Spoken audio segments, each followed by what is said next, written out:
Kamaster, mayroon tayong customer dito, no? Isa siyang 1 horsepower na Kundura. Ayan, Kundura yung brand niya. Issue nito is wala siyang refrigerant, may leak. So kagahapon tinesting natin, nakita natin dito sa ilalim. Ayan, nahinang na rin yan. At yun, dinouble check na rin natin. So wala naman ng leak, no? At kinargahan natin siya ng 100 o 125 PSI. So magdamag, hindi siya bumaba. So ibig sabihin wala na siyang leak. So andito tayo ngayon sa shop. Meron tayong nitrogen. So simulan na natin yung paggawa at ma-assemble na natin at ma-testing na natin.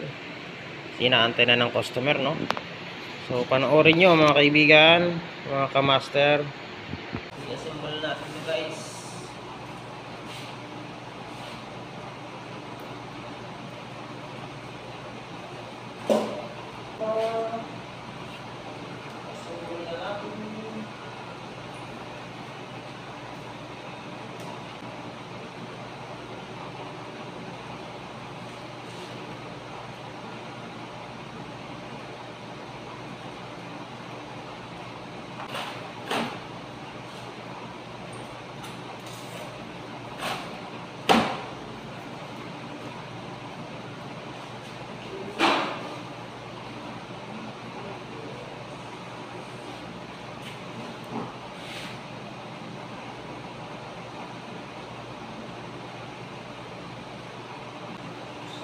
Pagkakataon ito, guys, mag-vacuum na tayo, no? Mag-vacuum na natin yung system kasi since na wala na siyang butas, so tapusin na natin. Hindi, gagamitin natin yung vacuum box, guys.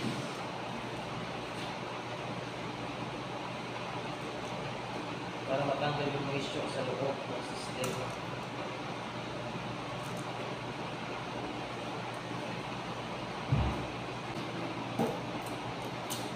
Natin yung vacuum, guys. Kapag vacuum, tapos habang nag-vacuum tayo, assemble na natin itong mga electrical component niya ng control.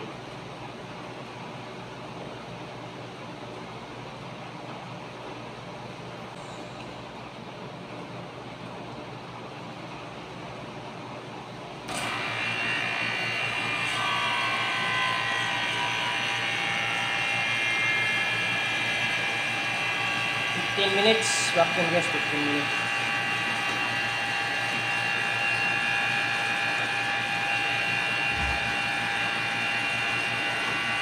Ngayon, balik na natin yung controller.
A-applyin din natin yung mga medyo nakalawang na parts, no?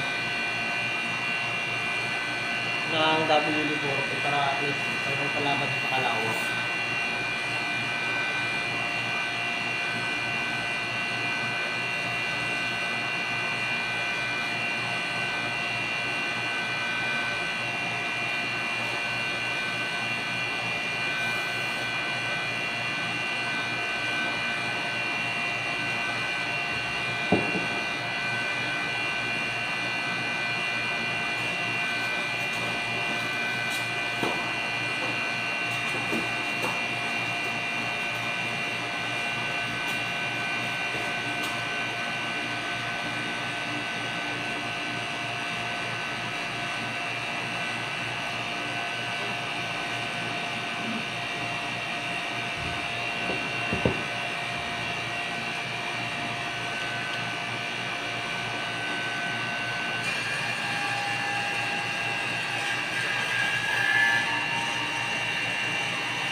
So, pwede na natin itong kargahan guys.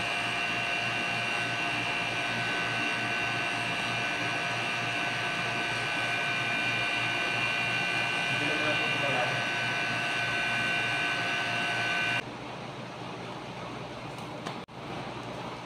So, sa pagkakataon ito guys, ikakarga na tayo ng refrigerant, no? So, mag-initial muna tayo ng at least mga 160 bago natin paandarin, no? So, kakargahan na natin ng pressure.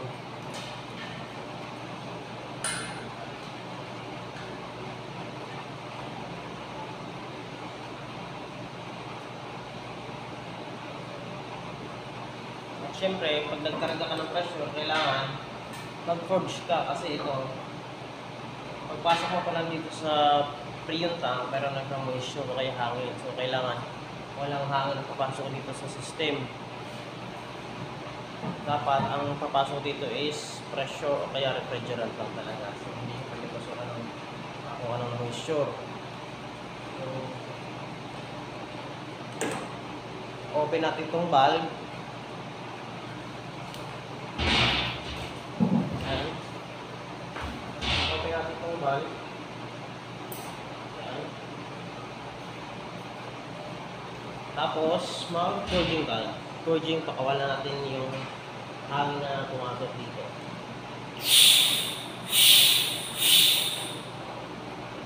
Yun, pwede na. Ngayon, kakargahan na natin.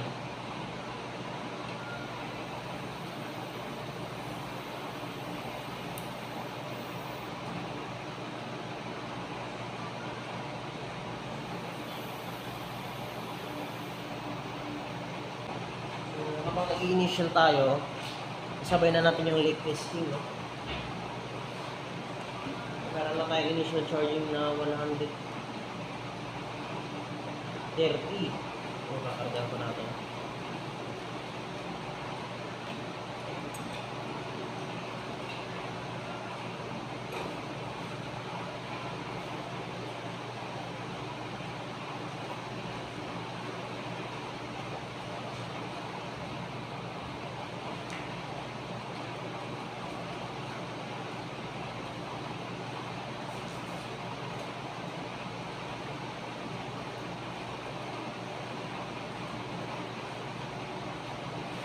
Yan lang naman nagkakaroon dyan sa mga diktungan guys.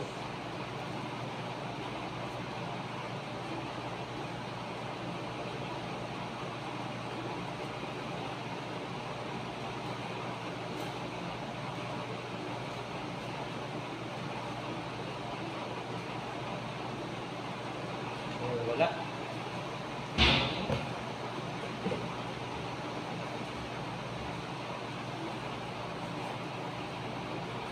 Tuloy natin yung initial.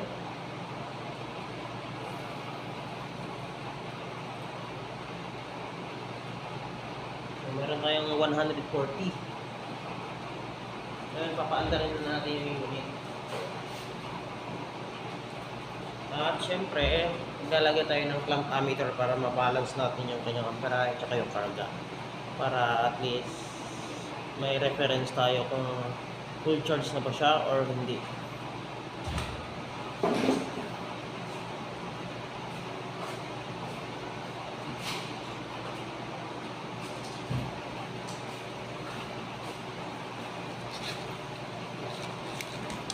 So ito yung gagamitin nating clamp ammeter para masukatan natin yung amperahe at ang flow ng refrigerant.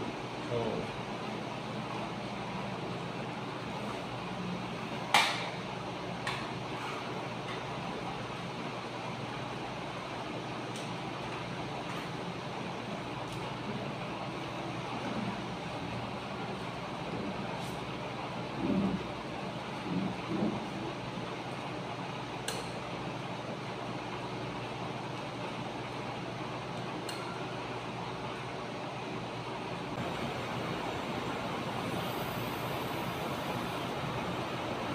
dapat ma-meet natin yung 4 amperes.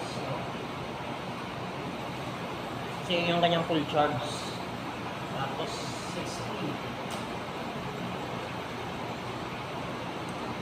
So ito yung indication guys na may pumasok na refrigerant kasi mag-ice speed at kung kapila rin. So pag full charge siya mawawala, mag-moist na lang yan.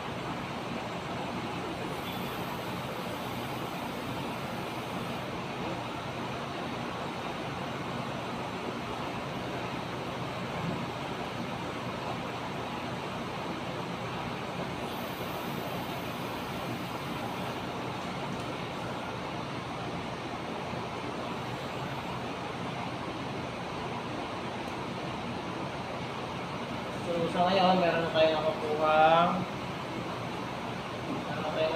2.7 ampere. Yan. Meron na tayo 2.7 ampere. 2.5. So, kakargahan pa natin yan. So, ibabalance na muna natin yung karga.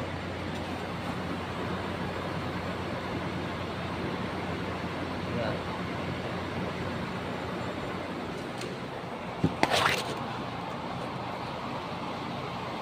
So, meron na tayong 3.1 ampere. Meron tayong karga na 25 PSI, no?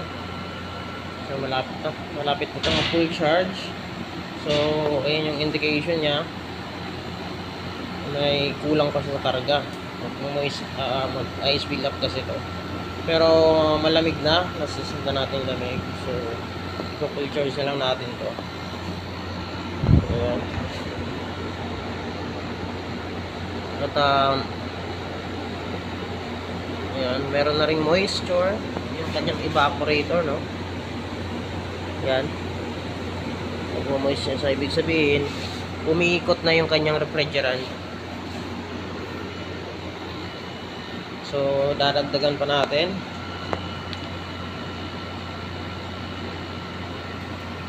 Imimit natin yung 60 PSI, no? Full charge. Tapos yun, ipabalance natin dito sa amperahe yung kanyang parameter data. So mamaya pag nag full charge na, mawawala na yung ice build up dyan sa capillary. Magmamoist na lang yan. So kargahan natin.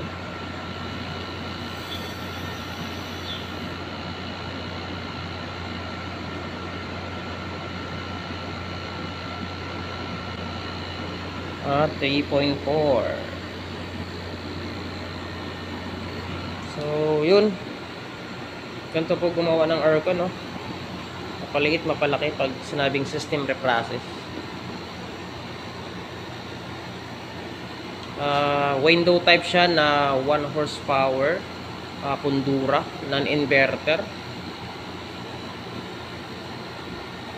Master, full charge na siya, no? So meron na tayong 60 PSI. Ayan. At wala na yung ice build up kanina ng capillary. So ito yung indication na maganda na yung flow ng system, no? Operation ng system. Malamig na rin siya. Ayan. Tapos nagmo-moist na rin yung kanyang evaporator, no? Tapos ayan na siya. Tumutulo na, no? So, goods na to. Assemble na lang natin tong unit na to at paturnover na natin sa ating customer, no? Yung ating kaibigang security guard. So, yan yung amperahe niya, 3.8. So, hindi na natin napaabot ng 4.0 pero full charge na siya. So, maximum lang kasi yun eh. So, yan, meron tayong 60 PSI. Goods na goods. So, okay, salamat sa panonood, no? So, yun lang ang ating video for today. Nag-repair tayo ng 1 unit ng Wayne 2 type na non-inverter, Kundura brand at yun, leak ang issue. Tapos nilinis na rin natin to mga master. So para at least pag salpak doon ni customer sa kanyang kwarto, talagang yung performance na binigay natin solve naman siya. So yun lang mga master. Maraming salamat sa panonood, no?